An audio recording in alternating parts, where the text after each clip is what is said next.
तो अब बताओ जरा कोण कितने तरह के होंगे?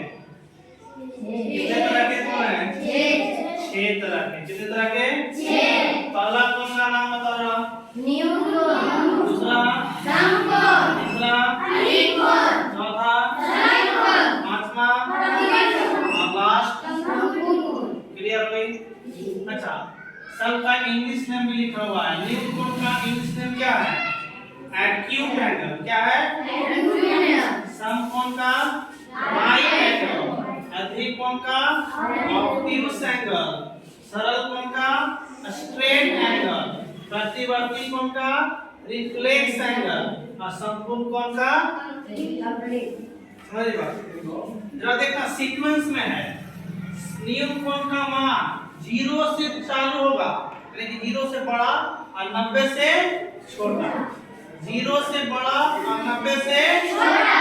0 से बड़ा और 90 से छोटा। किसका? न्यून कोण। किसका? न्यून का मतलब ही होता है छोटा। न्यून का मतलब होता है छोटा, है ना? जो 90 डिग्री से छोटा होगा और 0 डिग्री से जो बड़ा होगा वो क्या करेगा? जिसका 90 डिग्री मान एकदम 90 डिग्री, ना तो 90 से ज्यादा ना ही 90 से कम, एग्जैक्ट 90 डिग्री, वो क्या करेगा? अब आ जाओ, फिर 90 से आगे बढ़ेंगे। कितना से आगे बढ़ेंगे? कहां तक जाना है? 180 से जस्ट 180 पर नहीं जाना है, उससे जस्ट कम रहना है, उससे एकदम कम रहना है ना? क्या कह सकते हैं कि 90 से ज्यादा और 180 से कम। 90 से ज्यादा और 180 से कम क्या कहलाएगा? अधिक कोण। अब आ जाओ सरल कोण। सरल का मतलब है स्ट्रेट, है ना? जैसे हम एक लाइन यहां खींचते हैं, ये स्ट्रेट है ना? यहाँ पे एक बिंदु देते हैं, इस बिंदु पर एक तरफ का पूरा कोण कहलाता है सरल कोण। ये क्या कहलाता है? सरल कोण। 180 डिग्री। कितना हो गया? 180 डिग्री, है ना? तो सरल कोण का मान कितना होगा? 180 डिग्री। 180 डिग्री, है ना? ना तो 180 से ज्यादा ना ही 180 से कम। पूरा का पूरा कितना होना चाहिए? 180। पूरा कितना होना चाहिए? 180। 180 से ज्यादा होगा? चलो अब आते हैं, इससे आगे बढ़ते हैं, यानी कि 180 से ज्यादा 360 से कम। 180 से ज्यादा 360 से कम कौन सा कोण चलेगा?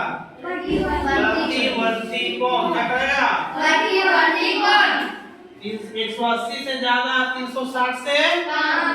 उसके बाद संपूर्ण यानी कि पूरा एकदम ऐसे, जैसे ये बिंदु है, इसके चारों तरफ एक पूर्ण कोण है, एकदम पूरा वृत्त बनेगा। तो पूरा में क्या बनेगा? वृत्त बनेगा। और इसमें अर्धवृत्त बनेगा। सरल कोण में क्या बनेगा? इसमें क्या बनेगा? है ना?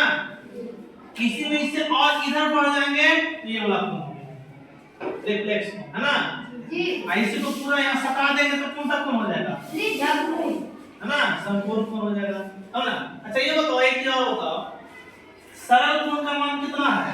180। अच्छा हम तुझसे पूछते हैं कि एक सरल कोण कितने समकोण के मिलाने से बनता है?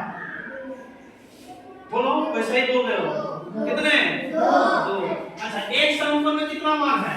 90। 2 समकोण में 180। 2 समकोण में 180, यानी कि एक सरल कोण 2 समकोण के बराबर। उसमें एक संपूर्ण कोण कितने सरल कोण के बराबर? एक संपूर्ण कोण कितने समकोण के बराबर? 2 हो जाएगा। समकोण कोण में कितना मान है? कितना है? 300। और समकोण का मान कितना है? 90। तो क्या है वो 90? कितना साल 90 लाएंगे तो 360 बन जाएगा? कितना 90 लाएंगे तो 360 बन जाएगा? 4 होगा। 1 90, 2 90, 3 90 और 4। देखो 90 90 180 180 90 200 और 270 90 कितने 90 कोण? कितने 90 कोण? 4 को 90 कोण। 4 90 कोण मिलेंगे तो क्या बनेगा? एक संपूर्ण कोण। क्या बनेगा? एक संपूर्ण कोण। और 2 90 कोण मिलेगा तो क्या बनेगा? एक सरल कोण। अच्छा हम कहते हैं कि कितने सरल कोण मिलकर करके एक समकोण कोण बनाएंगे? कितने सरल कोण मिलकर के एक समकोण कोण बनाएंगे? कितना? एक समकोण का मान कितना? अब बताओ, एक और 180 आएगा, तो 180 180 कितना? 360 तो एक समकोण कोण में कितने कोण? एक समकोण कोण में कितने कोण आएंगे? मान कितना होगा? एक समकोण कोण का मान